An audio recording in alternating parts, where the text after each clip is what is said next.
In a series of early morning tweets, United States President Donald Trump has confirmed that he had called off a planned retaliatory strike against Iran, calling the planned attack disproportionate after Tehran earlier shot down an unmanned American surveillance drone. The New York Times first reported the abrupt pullback from the Americans that was expected to be launched on Thursday night. The Times reports that as late as 7 p.m. last night in Washington, military and diplomatic officials were expecting a strike after intense discussions and debate at the White House among the president's national security team and after a meeting with top congressional leaders earlier in the day. Their reporting says the president initially approved the strike on a handful of Iranian targets, only to later pull the plug. President Trump says his forces were cocked and loaded to retaliate on 3 different sites when he inquired as to how many people would die. The response, he writes, from a general was 150. And then, 10 minutes before the strike, he stopped it, citing its disproportionality. He says he's in no hurry, arguing that sanctions targeting Iran were working after he withdrew the United States unilaterally from the multilateral nuclear deal against objections from allies and the broader international community, including the UN. Our diplomacy does not give Iran the right to respond with military force. And Iran needs to meet diplomacy with diplomacy and not military force. So it's important that we deny Iran a foothold in the Gulf. This is right on Saudi Arabia's southern border, and it's important that we do everything we can to de-escalate Iran's tensions.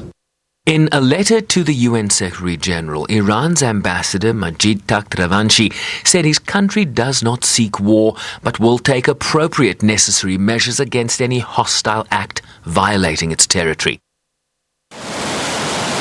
Iran insists the drone was shot down in its airspace, with the country's Revolutionary Guard displaying what it says was debris, citing this as conclusive evidence of the U.S. aerial violation.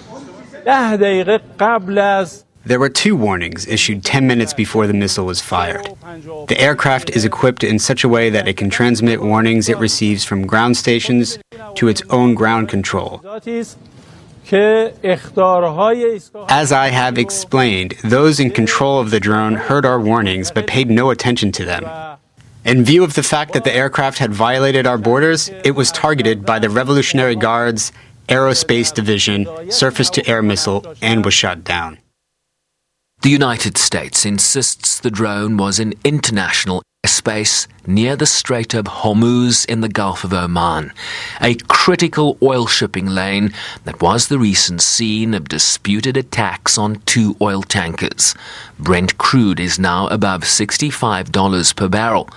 The UN chief, meanwhile, has appealed for calm and called for the facts. He's very concerned about this latest development, about the shooting down of the drone.